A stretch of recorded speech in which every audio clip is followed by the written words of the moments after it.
I guess my comment to you, Bonnie, is for the assessment thing, weird because we've heard this over and over and over the last few months. People saying, well, they said that they couldn't do an assessment. What should a person do where do they need to quote? Do they need to call the lawyer then? What do they need to do if they're being told we can't do the assessment because, or we need to do the IEP based on the assessment from 2 years ago? Because I'm hearing that across the board. Well, I think that you write them a letter and you suggest to them ways that you think they could assess. And ultimately, if they don't do so, you write them a letter and say, okay, now you owe me an outside evaluation because you failed to assess in an area of suspected disability. Okay. You got to build um, the record. all right, that's really my question. I also want to point out that the dad who wrote in before with this question about should the IEP and the emergency plan be separate, notes that he is California based. I just want to encourage that dad that it would be worthwhile to take some time and talk with you. And do you want to take just a second and let people know where they would reach you? Oh, okay. Yeah. My email address is byates@tonerlawoffices.com. My phone number is 310-245-1968. But I found something that I Okay. think might respond to your other issue, and I'm just going to insert it in here before the other discussion. What Okay. if students are unable to meaningfully engage in distance learning due to social, emotional, or mental health needs? What support should the lead educational agency provide? What are the state and federal mandates? So, a federal mandate would apply in all the 50 states, so it's relevant for anybody in the US. Here's the answer, the Department of Ed answer. Students with disabilities are required to have educational programs that are designed to meet their specific individual needs. IEP teams are required to monitor students for educational progress and revise the IEP for any lack of expected progress toward the student's annual goals and in the general education curriculum. Additionally, the IEP team for a student with disabilities whose behavior impedes learning is required to consider the use of positive behavioral interventions and support. So that's a behavior support plan. In addition, Education Code 43503 requires that distance learning includes several components, including academic and other supports designed to address the needs of pupils who are not performing at grade level or need supports in other areas, such as pupils with exceptional needs.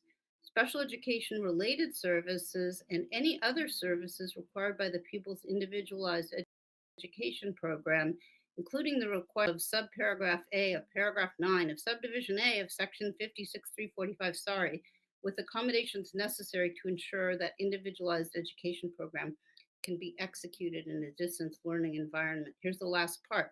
Further, an LEA's learning continuity and attendance plan for the 2021 school year must outline what additional supports will be provided for pupils with exceptional needs served across the full continuum of placements during the period in which the distance learning is provided. Okay, that's a lot of verbiage. What does it mean? It means they have to get together with you and have a meeting if their distance learning plan isn't working, right? If the student isn't adequately progressing. And if you feel like they're not doing that and the student isn't adequately progressing, then you have an IEP meeting and you're basically going to have to tell them, this is how you're going to have to educate my child who's at home because he's autoimmune compromised, or he's immunocompromised, excuse me, and he's not able to attend school at this time. And you're going to have to tell them what the in-home services should look like. So there, for anybody that has an IEP who can't go to school, you're going to have to make a case. But the authority is there that they have to they take the student with the needs that he has, and they have to implement the IEP um, flexibly and creatively, but legally, so that the student can make progress in the curriculum. I Does just that have to make sense? I just have to pause for a second because I just had one of those moments when, because all of this, I think, makes all of us tense. It makes us, feel defensive, and it's like, oh, this is so much, and it's overwhelming. But I want to point out what Badruddin just wrote in from Morocco. She's watching from Morocco, and she says that we are so lucky, you and I, are so lucky to have federal mandates, and that in Morocco that they have nothing. They are asking that you clarify what you mean by an IEP, Bonnie. So give them just the Reader's Digest of what an IEP is. So in the United States, each student is entitled to have an individualized education plan (parentheses IEP) if he's a student who has a qualifying disability under the Individuals with Disabilities in Education Act. So all of our eligible students have IEPs, and the reason we're having discussions about these previously really unheard of kinds of questions is because we've been at home for a year and a half, a lot of us, and haven't been able to go back to school, and time is moving on, and everybody pretty much acknowledges that this is a very suboptimal way to learn. And yet, if we're gonna, different people have different thresholds for what they consider to be safe. And those people whose children are not able to go to school are not allowed to be frozen out and ignored. They are supposed to have a robust IEP that can be implemented during either emergency conditions or when the student is not able to go to school. And the districts are going to push back and say they don't want to, they're not able to provide services in the home. Well, that's not true. Um, and we had lots of contracts with outside providers that districts paid for last year for people to go into the home for students that needed that kind of support. Did they want it publicized? No. Did they want to do it? No. But did they want to do it themselves instead? No. So the squeaky wheel got the grease. I mean, you guys know by now that's the way this all works. I think that's a really important thing to restate, though, Bonnie, because I think a lot of people are shocked when I say to them that there are families, in particular, because, I work very closely with CARD families. There are CARD families that throughout this last year, their child was getting school services at home. So they were getting either synchronous or asynchronous learning, but because their child wasn't capable of just sitting there and learning from a computer screen. There's one family in particular that I can think of that the school district paid them from two separate accounts. One, they had a CARD therapist come and be the one-on-one aide because they had a one-on-one aide in their IEP that was supposed to be school provided. School couldn't do it. So school paid for a CARD aide to come to the home and sit next to the child and redirect them to learn their lessons. But the school also provided compensatory education to the family for the speech and OT that they couldn't come in and get at the school. So they had those two separate accounts. And when I tell people that, it's like they grab their chest and they go, really? Because I've been struggling all year long. And I don't, I think it's news to them that people are getting that. Well, I think it's really actually more of same. You already had a very strained system that's based on hide the ball and you don't get anything unless you sue us. And now what you're getting is we're not going to encourage you to create a situation for us where your kid can't come to school and where we have a problem, and that necessitates our paying for outside services. That's why I said the squeaky wheel gets the grease. And for the lady from Morocco who's asking questions, if she'll email me, I think that I'm happy to answer her questions then. I don't want to do it now because it's um, a little different than what we're talking about here. Yeah, you got about 2 minutes, Bonnie. You run because then I need a minute and a half at the end. Okay. Well, here's an interesting quote I pulled off of the school psychologist, California Association of School Psychologists website, their internal, discussion, and then their FAQs. What is the impact of school site closures on special education monitoring timelines and processes? As of July 2020, and this hasn't changed since then, the federal government has not waived the federal requirements under the IDEA. So the the CDE and State Board of Education are working with the U.S. Department of Education to determine what flexibilities or waivers may be issued in light of the extraordinary circumstances. Answer: none so far. At this time, Congress has not passed any additional waiver authority concerning FAPE and least restrictive environment requirements for the IDEA, reiterating that learning must continue for all students during COVID 19. U.S. Department of Education continues to provide updates and special education guidance. Here's the thing I wanted to read because I'm always interested in showing you how I think. Given this information, CASP understands that school psychologists feel the pressure of a tsunami building.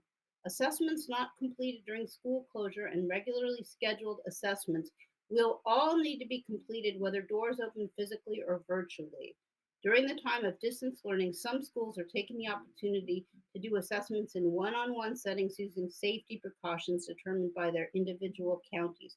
In some exceptional situations, lead educational agencies may need to provide certain supports and services to individual students in person in order to maintain the student's mental, physical health, and safety for the purposes of supporting the student and accessing the alternative options for learning being offered. With that said, alternate service delivery options should seek to comply with federal, state, and local health officials' guidance related to physical distancing and so on. So you can see here that you put your finger on there's a tension here. There's a tension between what the federal government says that they have to do and what they want to do or are willing to do um, in light of a multiplicity of different issues.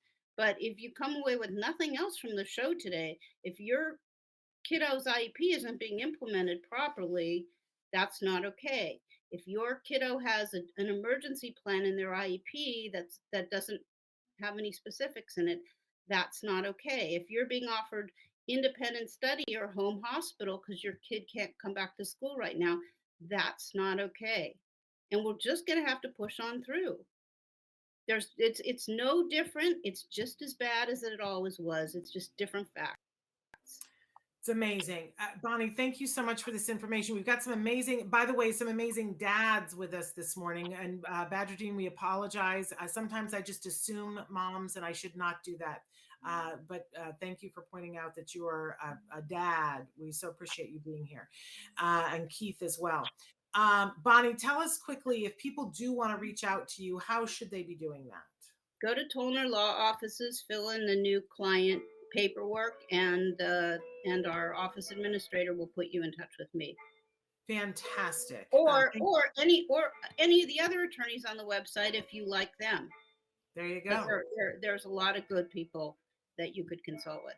Bonnie, you're awesome. Thank you so much. You can stay or go if you like. I have to read a bunch of names of people who have already won tickets to the TACA conference. You can stay, Bonnie, or you can go. But I'm going to go because I don't want you to listen to these church bells. Thank you. Right, Happy birthday. you. Have a great weekend. Thank you. Bye-bye.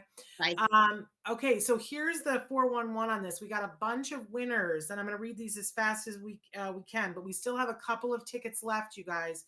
So if you want those free tickets to the TACA conference right now, we want you to share. We're going to give an extension for the next hour.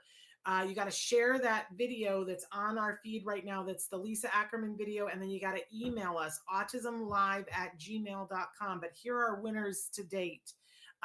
Jamie Lynn, you want a ticket. Tammy, we got 3 different Jills here. So I've got Jill, then there's a Jill H, and there is a Jill S. So 3 Jills have won tickets. How about that? Jill must be the name of the day. Ava, you want a ticket. Carrie, you want a ticket. Parker, you're going to the conference. Also, Ilana, Rachel, Karen, Shelby, Matt, Juan, Camilla, Christine, and Rhea. So all of you have won tickets. That leaves us still a handful of tickets, you guys. So if you want those tickets, you've got one hour. We're going to extend it. That you got to share that video, and then you got to write to us autismlive@gmail.com. Do it now, and we'll pick the winners at random of people who submit. So please write in now. We're back on Monday with a live show, you guys. We got a big announcement that's coming up, and I don't know which day we're going to be announcing it, but tune back in. We'll see you next week. Until then, give your kiddos a hug from me. Oh, and don't forget, you can also go right now to phxautism.org if you want to do that conference. Dr. Grant Pichet and our talk, I believe, is starting right now over at their conference. You have to register for that conference to be able to do that. All right, you guys, see you next week. Until then, give your kiddos a hug from me and one for you too. Bye-bye for now.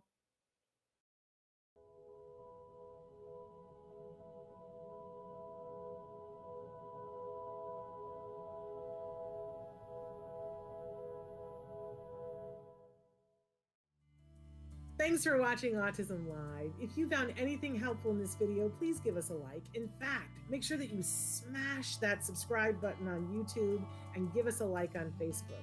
You can also follow us on Twitter and on Instagram for important updates. And please download our free podcast wherever you get your podcasts. Thank you so much. See you next time.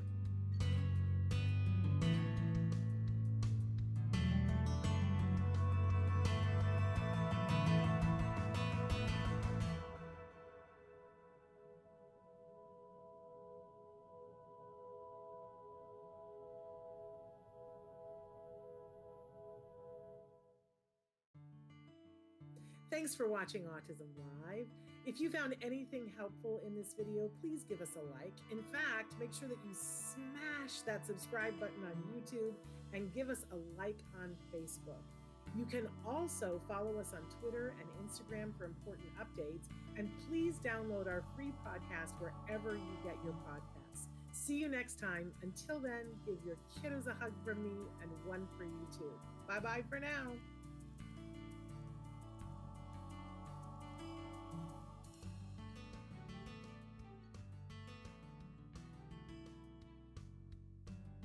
To subscribe, click here.